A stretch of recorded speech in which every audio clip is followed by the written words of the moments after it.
یہ رسول نے پیغام دیا، رسول کا عمل، رسول کا فعل، رسول کا ہر کام مصلحت پروردگار، اور پروردگار نے محبت کا مرکز اتباع رسول کو بنایا ہے۔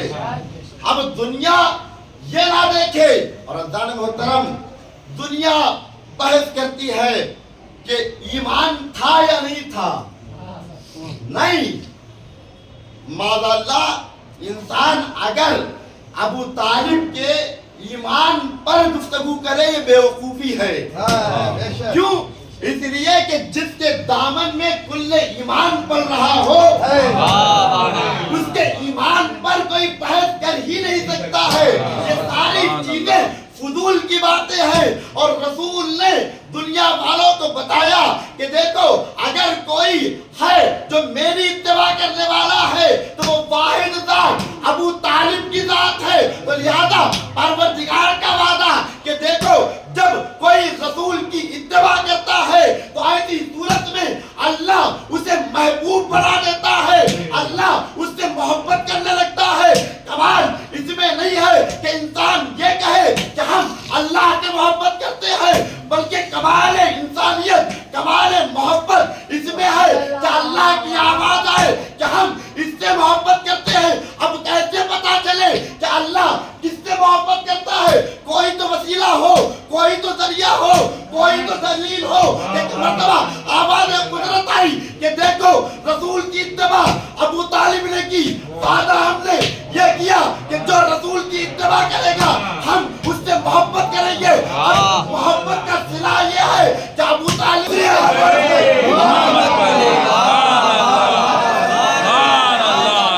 احسان کیا میرے علی نے، کیا میرے علی نے، جمال گلی گلی علی علی علی علی، نگر نگر گلی گلی علی علی علی علی، بال تیری بلا چلی علی علی علی علی، اندر بلا نشانی ہے، انسان کے بے وقوف ہونے کی نشانی ہے۔ اللہ کا وعدہ ہے، اللہ نے کہا جو بھی رسول کی اتباع کرے گا ہم اس سے محبت کرتے ہیں۔ تو عجب نہیں، ایک مرتبہ آواز قدرت آئی کہ دیکھو پوری زندگی ابو طالب نے رسول کی اتباع میں گزاری ہے، اب ضروری ہے کہ ہم اس سے محبت کا اظہار کریں، اس سے محبت کریں۔ تو عجب نہیں، ایک مرتبہ آواز قدرت آئی، اے ابو طالب تم نے اپنی پوری زندگی رسول کی اتباع میں گزارے ہو، گویا تم مجھ سے حقیقی محبت کرتے ہو، لہذا حقیقی محبت کا تقاضا یہ ہے کہ تمہیں اس کا صلہ ملے، اس کا اجر ملے۔ تو اب تمہیں اجر ملے گا، اس کا صلہ ملے گا۔ اب جو تمہارے آغوش میں پلے وہ ذات یا رسول بنے گی یا علی بنے گی، یا رسول جیسی ذات بنے جیسا۔ اور عزیزان محترم یہ درہ امتیاز صرف اور صرف اہل بیت کو حاصل ہے۔ اہل بیت جو اس دنیا میں بچہ عطا کر دیتی ہے ہوتا 6 مہینے کا ہے اور لاکھوں کو ہرا دیتا ہے۔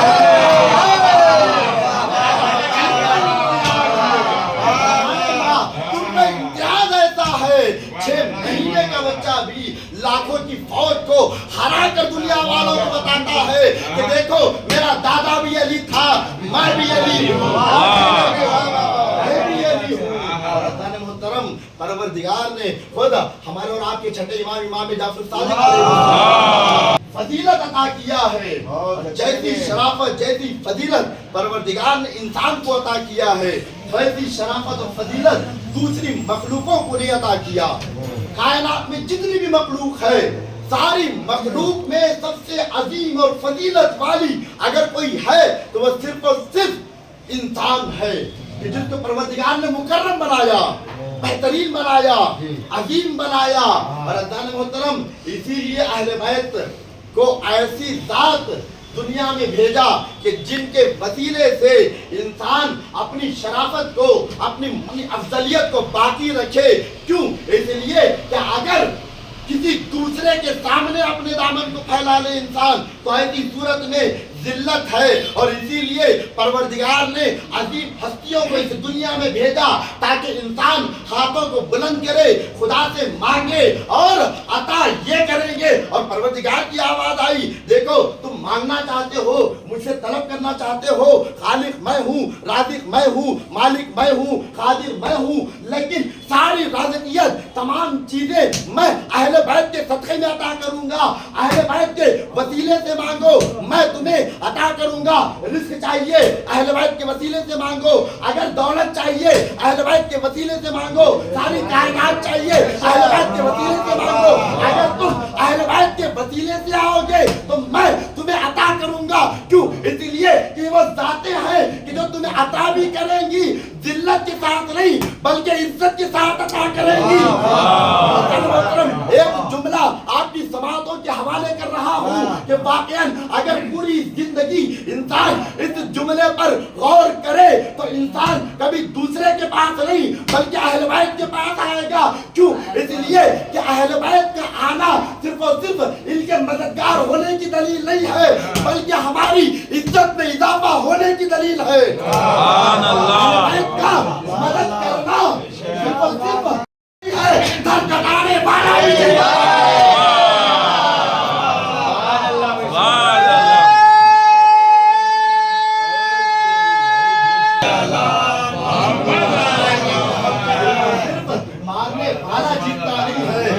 کاٹنے والا جیتتا نہیں ہے۔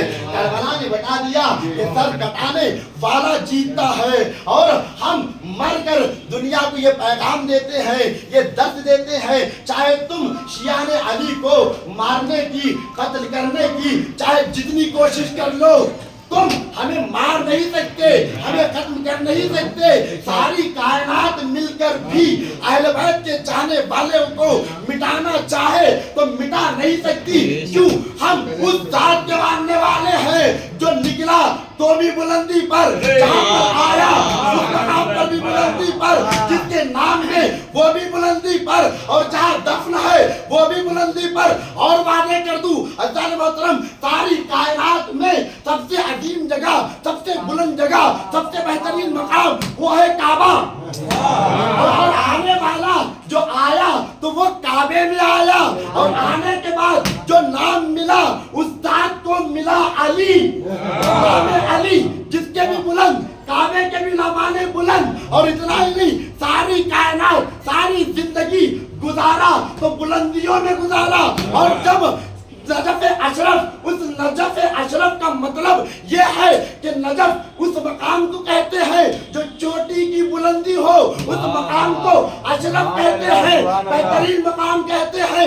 جہاں سے نکلا وہ بھی بلند، جہاں غروب ہوا وہ بھی بلند۔ اب جس کی ساری زندگی میں بلندی پائی جاتی ہو اسے کون انسان پست کبھی کر نہیں سکتا۔ پست انسان چاہے جتنی کوشش کر لے اسے پست کرنے کی پست نہیں کر سکتا۔ کیوں؟ اس لیے کہ اہل بیت کی ذات وہ ذات ہے کہ جنہوں نے نبیوں کی مدد کی۔ اور خود مولا کائنات خطبے میں فرماتے ہیں کہ میں نے تمام انبیاء کی مدد بھیجا خدا کی معرفت کروانے، خدا کی معرفت کے لیے، ہاں جان محترم، دین بچانے کے لیے۔ پروردگار سے حسین نے مانگا کس لیے؟ پروردگارا مجھے سکون عطا فرما۔ جیسے علی نے مانگا کہ پروردگارا مجھے ہم شکل عطا کر تاکہ کربلا میں نصرت کر سکوں۔ اور حسین نے مانگا پروردگارا مجھے ایسی ذات عطا کر جو میرے سکون فرمائے۔ اور ہاں جان محترم، تاریخ اٹھا کر دیکھ لیجیے کہ جیسی محبت عباس اور سکینہ میں تھی ایسی محبت کسی اور، ایسی محبت چچا اور بھتیجے میں تھی، اور آج تک مشکیزہ علم سے جدا نہیں ہے، مشکیزے سے علم جدا نہیں ہے۔ اور اسی لیے ذرا رو کہ جیسے ہی عباس کے باروں قلم ہوئے، عباس نے مشکیزہ اور علم کو درگاہ میں سنبھالا، اور ایک مرتبہ ایسا تیر لگا کہ مشکیزہ چھلا،